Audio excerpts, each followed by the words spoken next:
ನಮಸ್ಕಾರ ಸ್ನೇಹಿತರೆ, GK booster knowledge ಚಾನೆಲ್ಗೆ ನಿಮ್ಗೆಲ್ಲರಿಗೂ ಆತ್ಮೀಯ ಸ್ವಾಗತ. ಇವತ್ತು ನಾವು ಜಾನ್ವರಿ 4 ಮತ್ತು 5ನೇ ತಾರೀಕಿನ 10 ತುಂಬಾನೇ ಪ್ರಮುಖವಾದ ಪ್ರಚಲಿತ ವಿದ್ಯಮಾನಗಳನ್ನ ಪ್ರಶ್ನೆ ಉತ್ತರಗಳ ರೂಪದಲ್ಲಿ ನೋಡೋಣ. ನೀವು ಯಾವುದೇ ಸ್ಪರ್ಧಾತ್ಮಕ ಪರೀಕ್ಷೆಗೆ ತಯಾರಾಗ್ತಿದ್ರೆ ಈ ಚರ್ಚೆ ನಿಮಗೆ ಖಂಡಿತವಾಗಿ ಉಪಯೋಗಕ್ಕೆ ಬರುತ್ತೆ. ಹಾಗಿದ್ರೆ ಇನ್ನೇಕ ತಡ, ನಮ್ಮ ಇವತ್ತಿನ ಜ್ಞಾನಯಾತ್ರೆಯನ್ನ ಶುರು ಮಾಡೋಣ ಅಲ್ವಾ? ನಮ್ಮ ಮೊದಲ ವಿಷಯ ಜನವರಿ ತಿಂಗಳ ಪ್ರಮುಖ ದಿನಗಳು. ನೋಡೋಣ ಬನ್ನಿ, ಮೊದಲ ಪ್ರಶ್ನೆ ಏನಿದೆ ಅಂತ. ನಮ್ಮ ಮೊದಲನೇ ಪ್ರಶ್ನೆ ಇದು ತುಂಬಾ ಮುಖ್ಯವಾದ ಒಂದು ಸಾಮಾಜಿಕ ವಿಚಾರದ ಬಗ್ಗೆ ಇದೆ. ನೋಡಿ, ರಸ್ತೆ ಅಪಘಾತವಾದಾಗ ಗಾಯಗೊಂಡವರಿಗೆ ಸಹಾಯಕ್ಕೆ ಬರುವವರನ್ನ ನಾವು ಗುಡ್ ಸಮಾರಿಟನ್ ಅಥವಾ ರಕ್ಷಾವೀರ ಅಂತ ಕರಿತೀವಿ. ಅಂಥವರನ್ನ ರಕ್ಷಣೆ ಮಾಡೋಕೆ ಕೇಂದ್ರ ಸರ್ಕಾರ ಯಾವ ಕಾಯ್ದೆಯ ಅಡಿಯಲ್ಲಿ ಹೊಸ ನಿಯಮಗಳನ್ನು ಜಾರಿಗೆ ತಂದಿದೆ? ನಿಮ್ಮ ಆಯ್ಕೆಗಳು ಇಲ್ಲಿವೆ. ಎ. ಮೋಟಾರ್ ವಾಹನಗಳ ಕಾಯ್ದೆ 1988. ಬಿ. ಮೋಟಾರ್ ವಾಹನಗಳ ತಿದ್ದುಪಡಿ ಕಾಯ್ದೆ 2019ರ ಸೆಕ್ಷನ್ 134A. ಸಿ. ರಾಷ್ಟ್ರೀಯ ಆರೋಗ್ಯ ಕಾಯ್ದೆ 2017. ಅಥವಾ ಡಿ. ವಿಪತ್ತು ನಿರ್ವಹಣಾ ಕಾಯ್ದೆ 2005. ಯೋಚನೆ ಮಾಡಿ. ಸರಿಯಾದ ಉತ್ತರ ಆಯ್ಕೆ ಬಿ. ಇದು ಮೋಟಾರ್ ವಾಹನಗಳ ತಿದ್ದುಪಡಿ ಕಾಯ್ದೆ 2019ರ ಸೆಕ್ಷನ್ 134A ಅಡಿಯಲ್ಲಿ ಬರುತ್ತೆ. ಇದರ ವಿಶೇಷತೆ ಏನು ಗೊತ್ತಾ?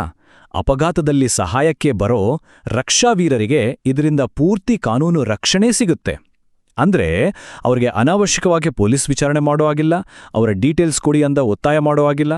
ಇದರಿಂದ ಏನಾಗುತ್ತೆ ಅಂದ್ರೆ ಜನ ಹೆದರಿಕೆ ಬಿಟ್ಟು ಸಹಾಯ ಮಾಡೋಕೆ ಮುಂದೆ ಬರ್ತಾರೆ ಅಲ್ವಾ? ಇದು ನಿಜಕ್ಕೂ ಜೀವ ಉಳಿಸೋ ಒಂದು ಅದ್ಭುತ ಹೆಜ್ಜೆ. ಓಕೆ, ಈಗ ಎರಡನೇ ಪ್ರಶ್ನೆ ನೋಡೋಣ. ವಿಶ್ವ ಬ್ರೈಲ್ ದಿನದ ಬಗ್ಗೆ ಕೆಲವು ಹೇಳಿಕೆಗಳಿವೆ, ಇವುಗಳನ್ನ ಗಮನಿಸಿ. ಮೊದಲನೆಯದು, ಇದನ್ನ ಪ್ರತಿ ವರ್ಷ ಜನವರಿ 4ನೇ ತಾರೀಕು ಆಚರಿಸಲಾಗತ್ತೆ. ಎರಡನೆಯದು, ಬ್ರೈಲ್ ಅನ್ನೋದು ಒಂದು ಭಾಷೆ, ಇದನ್ನ ಲೂಯಿಸ್ ಬ್ರೈಲ್ 19ನೇ ಶತಮಾನದಲ್ಲಿ ಕಂಡುಹಿಡಿದ್ರು. ಮೂರನೆಯದು, ಭಾರತದಲ್ಲಿ ಬ್ರೈಲ್ ಲಿಪಿಯನ್ನ 1887ರಲ್ಲಿ ಪರಿಚಯಿಸಲಾಯಿತು. ಮತ್ತು ನಾಲ್ಕನೆಯದು, ಸ್ಟ್ಯಾಂಡರ್ಡ್ ಭಾರತೀಯ ಬ್ರೈಲ್ ಕೋಡನ್ನ ಜನವರಿ 4, 2025ರಂದು ಅಧಿಕೃತವಾಗಿ ಪ್ರಕಟಿಸಲಾಗಿದೆ. ಹಾಗಿದ್ರೆ ಇದರಲ್ಲಿ ಯಾವೆಲ್ಲ ಹೇಳಿಕೆಗಳು ಸರಿ ಅಂತ ನೀವು ಹೇಳ್ತೀರಾ? ಸರಿಯಾದ ಉತ್ತರ ಆಯ್ಕೆ ಎ. ಇಲ್ಲಿ ಎರಡನೇ ಹೇಳಿಕೆಯನ್ನ ಸ್ವಲ್ಪ ಗಮನವಿಟ್ಟು ನೋಡಿ.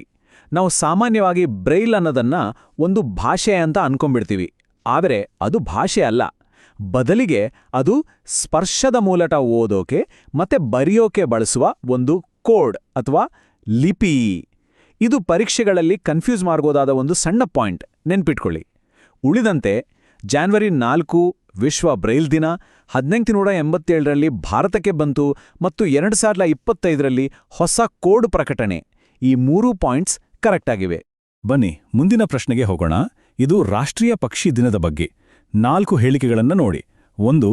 ಪ್ರತಿ ವರ್ಷ ಜನವರಿ 5ರಂದು ಆಚರಿಸಲಾಗುತ್ತೆ. 2. ಇದರ ಉದ್ದೇಶ ಪಕ್ಷಿಗಳ ಸಂರಕ್ಷಣೆ ಬಗ್ಗೆ ಜನರಲ್ಲಿ ಅರಿವು ಮೂಡಿಸೋದು. 3. ಇದನ್ನ 2002ರಲ್ಲಿ ಏವಿಯನ್ ವೆಲ್ಫೇರ್ ಕೋಲಿಷನ್ ಅನ್ನೋ ಸಂಸ್ಥೆ ಶುರು ಮಾಡಿತು. ಮತ್ತು 4ನೇ ಹೇಳಿಕೆ 2025ರ theme save birds save earth. ಇದರಲ್ಲಿ ಯಾವುದು ಸರಿ? ಸರಿಯಾದ ಉತ್ತರ ಆಯ್ಕೆ ಎ.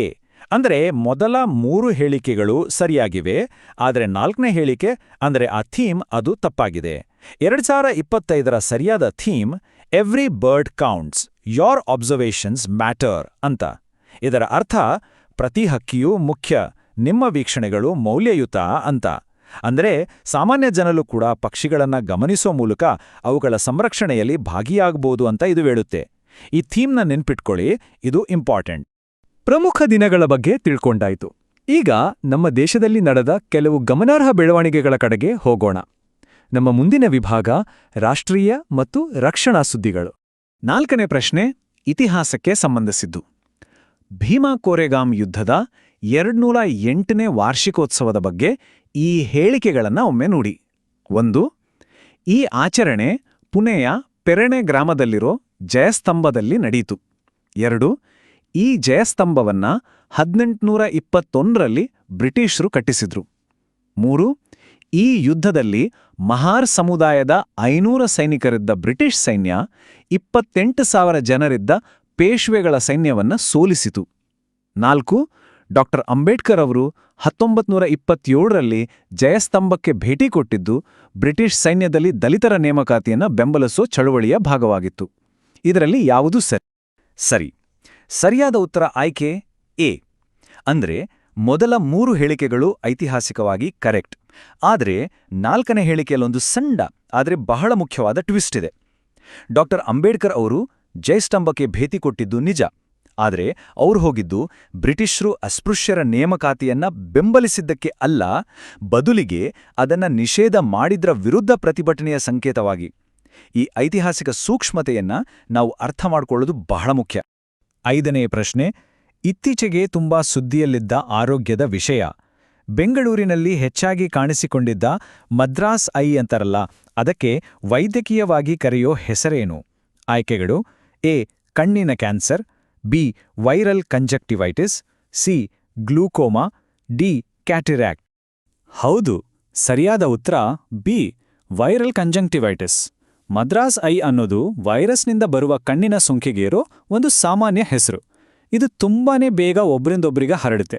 ಕಣ್ಣು ಕೆಂಪಾಗೋದು, ನೀರ್ ಬರೋದು ಮತ್ತೆ ಕಣ್ಣು ಉರಿಯೋದು ಇದರ ಸಾಮಾನ್ಯ ಲಕ್ಷಣಗಳು. 6ನೇ ಪ್ರಶ್ನೆ ಕೃಷಿ ಕ್ಷೇತ್ರಕ್ಕೆ ಸಂಬಂಧಿಸಿತು. ಕೇಂದ್ರ ಕೃಷಿ ಸಚಿವ ಶಿವರಾಜ್ ಸಿಂಗ್ ಚೌಹಾಣ್ ಅವರ ಹೇಳಿಕೆಯ ಪ್ರಕಾರ ಅಕ್ಕಿ ಉತ್ಪಾದನೆಯಲ್ಲೇ ಭಾರತ ಯಾವ ದೇಶವನ್ನ ಹಿಂದಿಕ್ಕಿ ಈಗ ವಿಶ್ವದಲ್ಲೇ ಅತಿ ದೊಡ್ಡ ಉತ್ಪಾದಕ ದೇಶವಾಗಿದೆ? ನಿಮ್ಮ ಆಯ್ಕೆಗಳು: ಅಮೆರಿಕ, ಬ್ರೆಜಿಲ್, ಚೀನಾ ಅಥವಾ ಇಂಡೋನೇಷಿಯಾ. ಸರಿಯಾದ ಉತ್ತರ ಸಿ. ಚೀನಾ. ಇದು ನಿಜಕ್ಕೂ ಒಂದು ದೊಡ್ಡ ಸಾಧನೆ. ನೋಡಿ, ಈ ಚಾರ್ಟ್ನಲ್ಲಿ ನೀವು ನೋಡಬಹುದು, ಭಾರತ ಸುಮಾರು 15 ಮಿಲಿಯನ್ ಟನ್ಗಿಂತ ಹೆಚ್ಚು ಅಕ್ಕಿ ಉತ್ಪಾದಿಸಿ ಚೀನಾವನ್ನು ಹಿಂದಿಕ್ಕಿದೆ. ಆ ಮೂಲಕ ವಿಶ್ವದ ನಂಬರ್ 1 ಅಕ್ಕಿ ಉತ್ಪಾದಕ ದೇಶವಾಗಿ ನಮ್ಮ ಭಾರತ ಹೊರಹೊಮ್ಮಿದೆ. ಇದು ನಮ್ಮ ದೇಶದ ಕೃಷಿ ಕ್ಷೇತ್ರದ ಶಕ್ತಿಗೆ ಒಂದು ದೊಡ್ಡ ಸಾಕ್ಷಿ. 7ನೇ ಪ್ರಶ್ನೆ ಕ್ರೀಡೆಗೆ ಸಂಬಂಧಿಸಿದ್ದು. 2ನೇ ಆವೃತ್ತಿಯ ಖೇಲೋ ಇಂಡಿಯಾ ಬೀಚ್ ಗೇಮ್ಸ್ ಯಾವ ಸ್ಥಳದಲ್ಲಿ ಆರಂಭವಾಗ್ತಿದೆ? ಆಯ್ಕೆಗಳು ಹೀಗಿವೆ: A. Goa, B. Diu, Ghogla beach, C. Puducherry ಅಥವಾ ಡಿ. ಕೊಚ್ಚಿ. ಸರಿಯಾದ ಉತ್ತರ ಆಯ್ಕೆ ಬಿ. ದಿಯು ಜಿಲ್ಲೆಯ ಸುಂದರವಾದ ಘೋಗ್ಲಾ ಬೀಚ್. ಇದು ಖೇಲೋ ಇಂಡಿಯಾ ಬೀಚ್ ಗೇಮ್ಸ್ನ 2ನೇ ಆವೃತ್ತಿ. ಇದರಲ್ಲಿ ಬೀಚ್ ಸಾಕರ್, ವಾಲಿಬಾಲ್, ಕಬಡ್ಡಿ ಹೀಗೆ ಒಟ್ಟು 6 ರೋಮಾಂಚಕ ಕ್ರೀಡೆಗಳು ನಡೆಯಲಿವೆ. 8ನೇ ಪ್ರಶ್ನೆ ಟೆಕ್ನಾಲಜಿ ಮತ್ತೆ ಆಡಳಿತಕ್ಕೆ ಸಂಬಂಧಿಸಿದ್ದು. ಪಂಚಾಯತ್ ನಿರ್ಣಯ್ ಅಂತ ಒಂದು ಆಪ್ ಇದೆ. ಇದನ್ನ ಮುಖ್ಯವಾಗಿ ಯಾವ ಉದ್ದೇಶಕ್ಕೋಸ್ಕರ ಡೆವಲಪ್ ಮಾಡಲಾಗಿದೆ?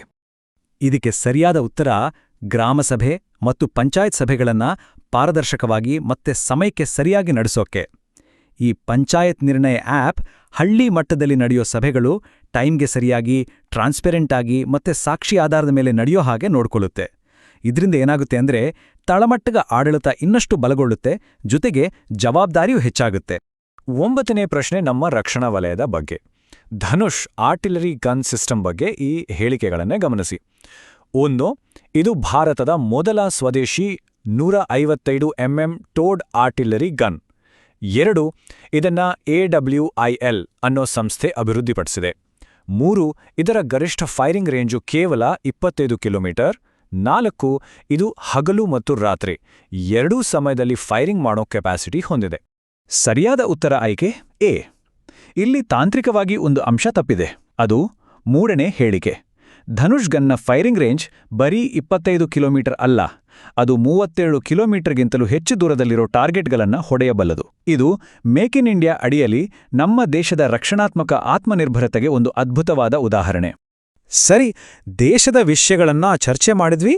ಈಗ ಜಾಗತಿಕ ಮಟ್ಟದಲ್ಲಿ ಏನಾಗ್ತಿದೆ ಅಂತ ನೋಡೋಣ. ನಮ್ಮ ಕೊನೆಯ ವಿಭಾಗ ಒಂದು ಪ್ರಮುಖ ಅಂತಾರಾಷ್ಟ್ರೀಯ ಬೆಳವಣಿಗೆ ಬಗ್ಗೆ ಇದೆ. ನಮ್ಮ 10ನೇ ಮತ್ತು ಕೊನೆಯ ಪ್ರಶ್ನೆ ಅಮೆರಿಕ ವೆನೆಜುವೆಲಾ ಸಂಬಂಧದ ಬೆಳವಣಿಗೆಗಳ ಬಗ್ಗೆ ಈ ಹೇಳಿಕೆಗಳನ್ನು ನೋಡಿ. 1.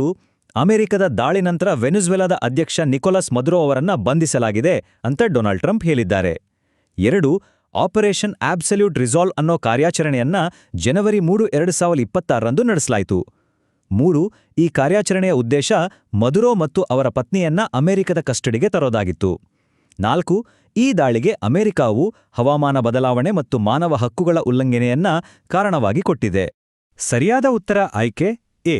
ಅಂದ್ರೆ ಮೊದಲ 3 ಹೇಳಿಕೆಗಳು ಈ ಕಾರ್ಯಾಚರಣೆ ಬಗ್ಗೆ ಸರಿಯಾದ ಮಾಹಿತಿ ಕೊಡ್ತಿವೆ, ಆದರೆ 4ನೇ ಹೇಳಿಕೆ ತಪ್ಪಾಗಿದೆ. ಅಮೆರಿಕ ಕೊಟ್ಟ ಕಾರಣಗಳೇ ಬೇರೆ. ಅಮೆರಿಕ ಈ ದಾಳಿಗೆ ಹವಾಮಾನ ಬದಲಾವಣೆಯನ್ನ ಕಾರಣವಾಗಿ ಕೊಟ್ಟಿಲ್ಲ. ಬದಲಿಗೆ ಹೆಚ್ಚಾಗ್ತಿರೋ ವಲಸೆ, ಡ್ರಗ್ಸ್ ಸಾಗಾಟ ಮತ್ತೆ ನಾರ್ಕೋ ಟೆರರಿಸಂ ಅಂದ್ರೆ ಮಾದಕ ದ್ರವ್ಯ ಜಾಲಗಳ ಮೂಲಕ ನಡೆಯೋ ಭಯೋತ್ಪಾದನೆ ಈ ಕಾರಣಗಳನ್ನ ಮುಂದಿಟ್ಟಿದೆ. ಸರಿ, ಈಗ ನಿಮ್ಮ ಜ್ಞಾನವನ್ನ ಪರೀಕ್ಷೆ ಮಾಡೋ ಸಮಯ. ಈ ಪ್ರಶ್ನೆಗೆ ನಿಮ್ಮ ಉತ್ತರ ಏನು? ಸಮುದ್ರ ಪ್ರತಾಪ್ ಅನ್ನೋ ಭಾರತೀಯ ಕರಾವಳಿ ರಕ್ಷಣಾ ಪಡೆಯ ಹೊಸ ಹಡಗನ್ನ ಯಾವ ಸ್ಥಳದಲ್ಲಿ ನಿಯೋಜಿಸಲಾಗ್ತಿದೆ? ನಿಮ್ಮ ಉತ್ತರಗಳನ್ನ ಕೆಳಗೆ ಕಾಮೆಂಟ್ಸ್ನಲ್ಲಿ ನಮಗೆ ತಿಳಿಸಿ. ಇವತ್ತಿನ ಈ ಚರ್ಚೆ ನಿಮಗೆ ಇಷ್ಟ ಆಗಿದ್ರೆ ಖಂಡಿತ ಲೈಕ್ ಮಾಡಿ, ನಿಮ್ಮ ಸ್ನೇಹಿತರ ಜೊತೆ ಶೇರ್ ಮಾಡಿ ಹಾಗೂ ನಮ್ಮ ಚಾನೆಲ್ಗೆ ಸಬ್ಸ್ಕ್ರೈಬ್ ಆಗೋದನ್ನ ಮರಿಬೇಡಿ. ಮುಂದಿನ ಜ್ಞಾನ ಬೂಸ್ಟರ್ನಲ್ಲಿ ಮತ್ತೆ ಸಿಗೋಣ. ಧನ್ಯವಾದಗಳು.